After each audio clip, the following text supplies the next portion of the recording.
Good morning everyone, my name is Vince Brand V. Mertalia and I am the first reporter of our group. For this video, we are going to discuss about the Gagne's conditions of learning. What are Gagne's conditions of learning? Gagne's Conditions of Learning is a book written by the psychologist named Robert M. Gagne and describes different kinds of learning and 9 instructions for effective learning.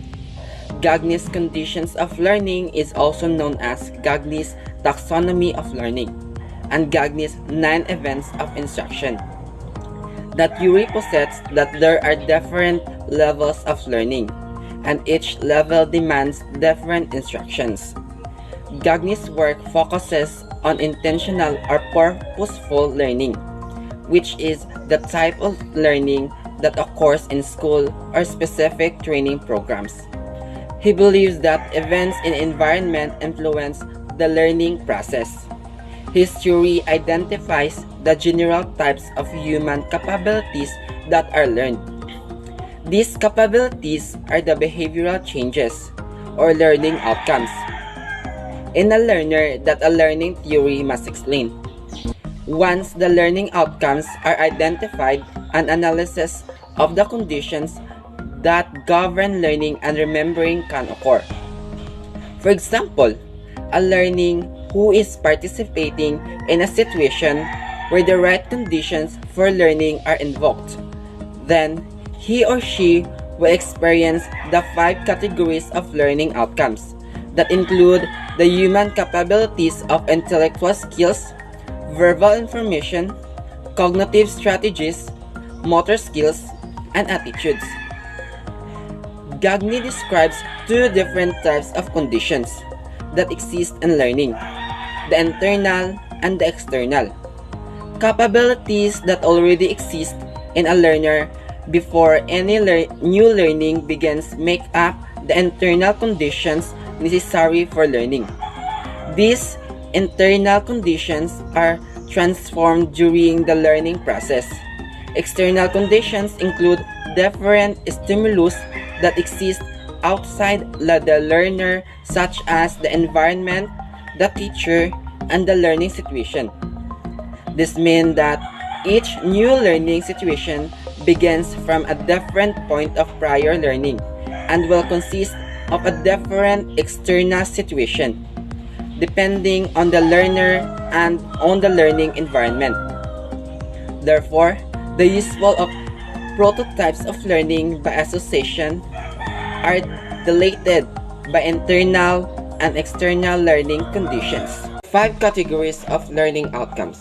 In this theory, Gagne described 5 categories of human performance established by learning: the intellectual skills, verbal information, cognitive strategies, motor skills, and attitudes.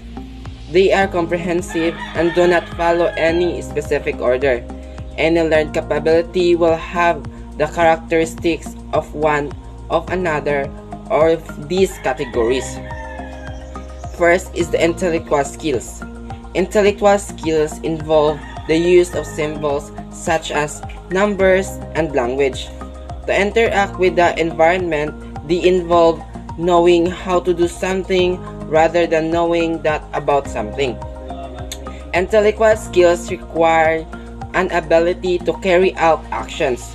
Often, they require the interactions with the environment through symbols such as letters, numbers, words, or diagrams. When a learner has learned an intellectual skill, he or she will be able to demonstrate its application to at least one particular instance of the subject matter learned. Out of the 5 categories, intellectual skills is the only category that is divided into subcategories. The division is according to the complexity of the skill level and how they relate to each other. The more complex skills require the prior learning or mastery of the simpler skills before the learning process is complete. First is the discrimination. Discrimination is the first skill to master in intellectual skills. It is the ability to distinguish one of the feature of an object or symbol from another, such as textures, letters, numbers, shapes, and sounds. The human performance or learning outcome achieved by the discrimination is the ability to tell the difference among the various stimuli. It is the prerequisite to further learning. Second is the concentrate concepts. Concept learning occurs after discriminations learning is complete. Concentrate concepts are the simplest of the two concept types and consist of classes of object features, objects, and events. Some relational such as up, down, far, near, higher, lower. The performance or learning outcome achieved from mastery of concentrate concepts is the ability to identify a class of objects, object qualities, or relations by pointing out one or more examples or instance of the class.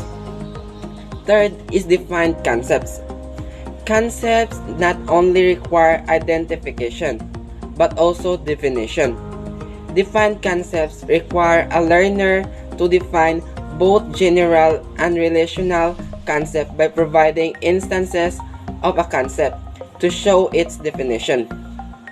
For example, if a learner were to explain the concept alliteration, he or she must define alliteration and then be able to identify the components of alliteration such as the consonant sound, beginning, sentence, and etc. Then, be able to provide specific example of alliteration. Next is the rules. One concept are learned. The next subcategory of intellectual skills is rules. A rule is a learned capability of the learner by making it possible for the learner to do something rather than just stating something. For example, when a learner learns the rule for forming an adverb to modify an adjective, he or she knows that must be added to the modifier because a learner knows the rule to add L and Y. He or she can apply it to an entire class of the words instead of learning an adverbial form of every adjective in the language, enabling the learner to respond correct to words he or she can never seen before. Rules make it possible to respond to a class of things with a class of performances. Next is the higher order rules. Higher order rules are the processes of combining rules by learning into more complex rules used in problem solving when attempting to solve a problem. A learner may put two or more rules together from different content in order to form a higher order rule that solves the problem. A higher order rule differs in complexity from the basic rules that compose it. Problem solving using higher order rules occurs in writing paragraphs, speaking a foreign language, using scientific principles, and applying laws to situations of social or economic conflicts. The second category is the verbal information. Another category of learning outcomes is verbal information. This refers to the organized bodies of knowledge that we acquire. They may be classified as names, facts, principles, and generalizations. Verbal information is referred to as declarative knowledge or knowing that. The performance or learning outcome can achieve through verbal information is the ability of being able to state in a meaningful sentence that was learned. Some examples of acquired verbal information are the ability to define stages of cognitive development or stating the rules for scrolling in a tennis match. The third category is the cognitive strategies. Cognitive strategies refers to the process that learners guide their learning, remembering, and thinking, where intellectual skills are oriented toward aspects of the environment by dealing with numbers, words, and symbols that are external. Cognitive strategies govern our processes of dealing with the environment by influencing internal processes. A learner uses cognitive strategies in thinking about what was learned and solving problems. They are the ways a learner manages the processes of learning, remembering, and thinking. The performance or learning outcome achieved through cognitive strategies is having the ability to create something new, such as creating an efficient system for cataloging computer disks. The fourth category is the motor skills. Motor skills are the precise, smooth, and accurately timed execution of movements involving the use of muscles. They are distinct type of learning outcome and necessary to the understanding of the range of possible human performances. Learning situations that involve motor skills are learning to write, playing a musical instrument, playing sports, and driving a car. The timing and smoothness of executing motor skills indicates that these performances having a high degree of internal organization. This category is attitudes. Another distinct category of learning outcomes is attitudes, the internal state that influences the choices of personal actions made by individuals towards some class of things, persons, or events. Choices of action or behaviors made by individuals are influenced significantly by attitudes. For example, an attitude towards the disposal of trash will influence how a person disposes of pop cans, food containers, organics, and etc. An attitude towards music will influence the choice of music an individual will listen to. General classes of attitudes include attitudes that affect social interactions, attitudes that consist of positive preferences towards certain activities, and attitudes that pertain to citizenship, such as a love of country or showing concern of social needs and goals. The performance or learning outcomes achieved through attitudes is evident in an individual's choice of actions. For example, choosing swimming over running as a preferred exercise or choosing not to participate in group events reflects how attitude motivates choices. Each of these learning outcomes categories requires different instructions. This is useful information for instructors. For instance, leader can creatively incorporate the information from Gagne's conditions of learning into their lessons. The conditions of requirements can be alternated for better results. The 9 levels of learning within Gagne's condition of learning. According to Gagne, learning must be made as easy as possible by supporting the internal processes through the proper planning of educational activities.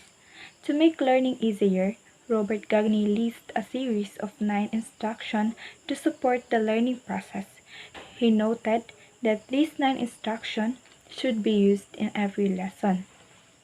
The first of the instruction from Gagne's condition of learning is gaining attention.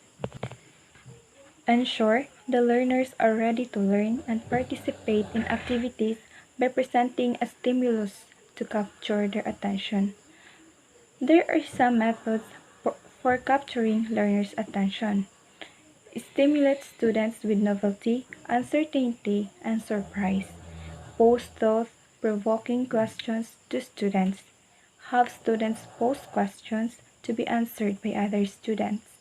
Lead an icebreaker activity. This can also be achieved by mentioning the students by name, involving them in the problem, or calling them to order so their full attention is directed at the provider of the information.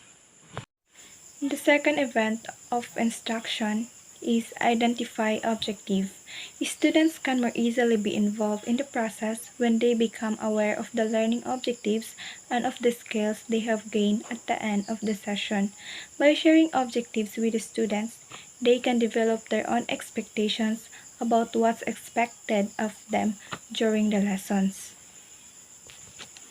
Provide objectives before instruction begins. Here are some methods for stating the objectives. First, describe the required performance. Second, describe criteria for standard performance.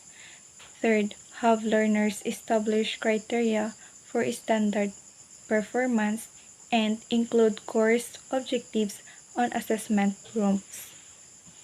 Providing or informing the learners of the learning objectives allows the students to organize their thoughts on what they will learn and to perform. Third, recall prior knowledge. A concept that often recurs in Gagne's condition of learning is recalling previously learned knowledge. That's important to clarify the context.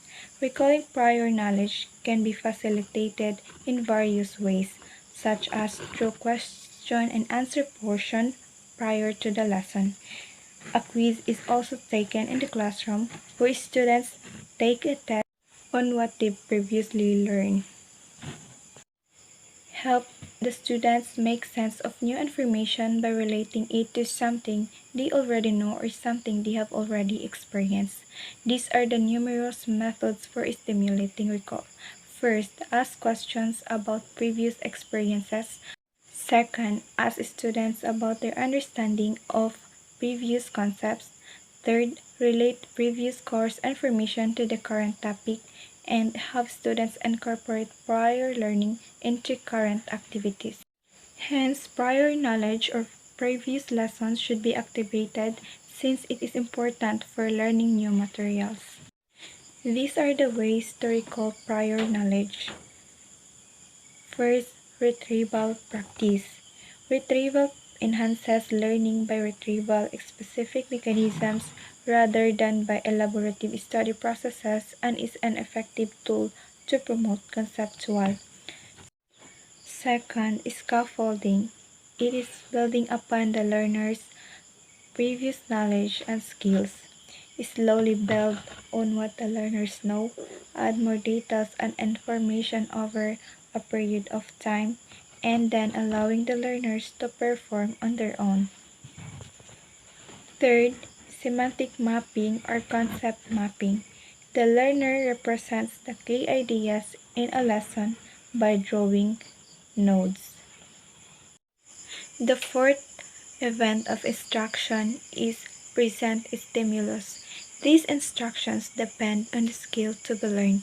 It's important that the stimulus is aimed at characteristics of the desired outcomes so students can understand the nature and reasons of the learning experience.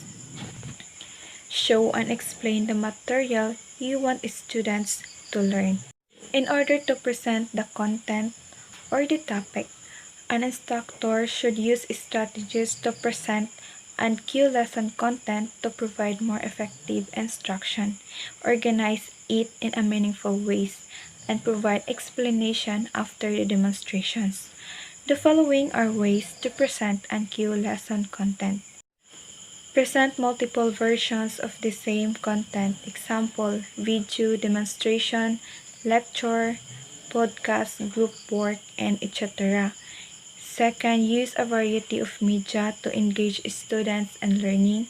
Incorporate active learning strategies to keep students involved and provide access to content on Blackboard so students can access it outside of the class. To display the content, present the material to the students using timelines, examples, concept maps, diagrams, and encourage students to engage in discussion, possibly using various learning styles that are related to the topic or give definitions to discuss. To present the content, an instructor should utilize a variety of methods, including lecture, readings, activities, projects, multimedia, among others. The fifth event of instruction is guide learning. This instruction also depends on the desired result. Learning support concerns drawing on prior knowledge to advance the retention of information in the long term. This is done by offering a meaningful context to the students. When they have questions or experience difficulties in solving problems or in coming up with solutions, there must be a guide who can point them to previously gained knowledge, enabling them to solve the problem independently. An instructor should advise students of strategies to aid them in learning content and of resources available. In other words, the instructor should help the students learn how to learn. These are the following examples of methods for providing learning guidance. First, provide instructional support as needed. Example is scaffolding that can be removed slowly as the student learns and masters the task or content. Second, model varied learning strategies. Example, mnemonics, concept mapping, role-playing, and visualizing. Third, use examples and non-examples. Examples help students see what to do, while non-examples help students see what not to do. Fourth, provide case studies, visual images, analogies, and metaphors. Case studies provide real-world application. Visual images assist in making visual associations, and analogies and metaphors use familiar content to help students to connect with new concepts. In this event, an instructor should provide students with instructions on how to learn, such as guided activities or common pitfalls. With learning guidance, the rate of learning increases because students are less likely to lose time or become frustrated by basing performance on incorrect facts or poorly understood concepts. The student should provide coaching on how to learn the skills. The sixth event of instruction is elicit performance. The first five instructions attempt to ensure that the learning process is effective. This instruction, however, allow the student to demonstrate what they've learned to the people around them and to themselves. It concerns carrying out a learned skills as indication that the learning process has been successful. In this event of instruction, the instructor should test or check if the students have learned to the previous knowledge. Give the students a way to reinforce new skills and knowledge and to confirm correct understanding of course concepts. Here are some ways to activate learner processing. First, facilitate student activities. Example, ask deep learning questions, have students collaborate with their peers, facilitate practical laboratory exercises. Second, provide formative assessment opportunities. Example, written assignments, individual or group projects, and presentations. Third, design effective quizzes and tests. Example, test students in ways that allow them to demonstrate their comprehension and application of course concepts as opposed to simply memorization and recall. The teacher or the instructor should allow the students to apply knowledge and skills learned in a group or in individual projects. It is to make sure that the students are learning. The seventh event of instruction is provide feedback. Provide timely feedback of students' performance to assess and facilitate learning and to allow students to identify gaps in understanding before it's too late. The following are some types of feedback you may provide to students. Confirmatory feedback. It informs the students that they did what they were supposed to do. This type of feedback does not tell the student what she needs to improve, but it encourages the learner.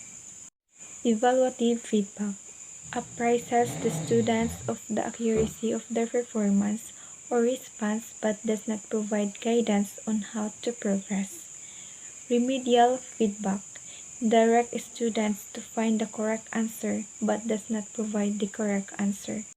Descriptive or analytic feedback provides the students with suggestions, directives, and information to help them improve their performance.